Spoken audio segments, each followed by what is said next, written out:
Hey, welcome to another edition of Just Try DIY, and today we're working on a vent hood.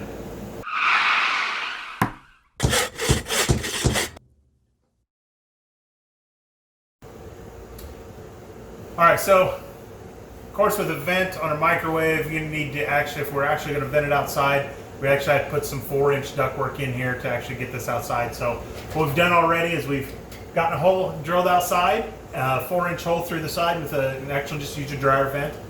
And we got that through the outside. We're putting this flex duct in right now, and we're putting it together here. We're going to put some tape around it and seal these back up. We're going to run it across here, and we'll put an elbow down here so we can drop it down, and it'll run through the cabinets that are there. So what we have, we got the coupler that we put on right here to join these two together, and we're just using some flex tape, or foil tape, sorry.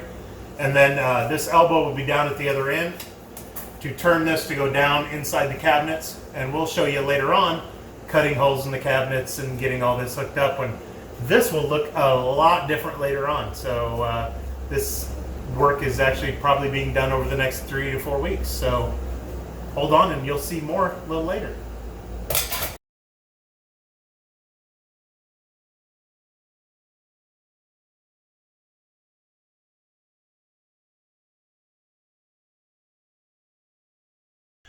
Alright, so now, as you've seen, we had that line all right in there. We're now putting our cabinets in. We're getting ready to put up the microwave, and went ahead and drilled in a hole, 4-inch hole back there in the back, that we're going to attach a flexible vent pipe down through, and then boot down on here on the microwave that will attach the square vent that's in the back of the microwave and have it run into the 4-inch. So I'm going to go ahead and start getting the microwave set up. I'll show you a couple things on how to turn that stuff around. Alright, so now you can see we got everything cut out for the boot to fit in here. Went ahead and taped it to the bottom. We got our holes cut for the power and the bolts to hold it.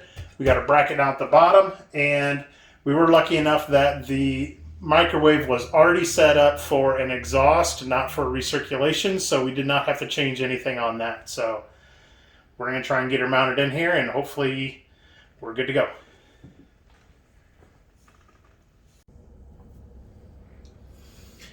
Alright, so now we got microwave all set up in there, our bolts set in, it's all set up, and gotta get handles put on here, but our flex pipe is put in. We taped everything up at the top and the bottom so we didn't have any obstructions on the inside to have any of it catch on anything in the air or anything like that. So everything's all taped in. Do have to put an extension on the box for the outlet for the microwave. But hey, we're all done. So now, if you ever want to put a microwave vent that actually vents to the outside, you can do it now too. So hey, like always, go down, like, share, subscribe. Hey, we'll see you guys next time.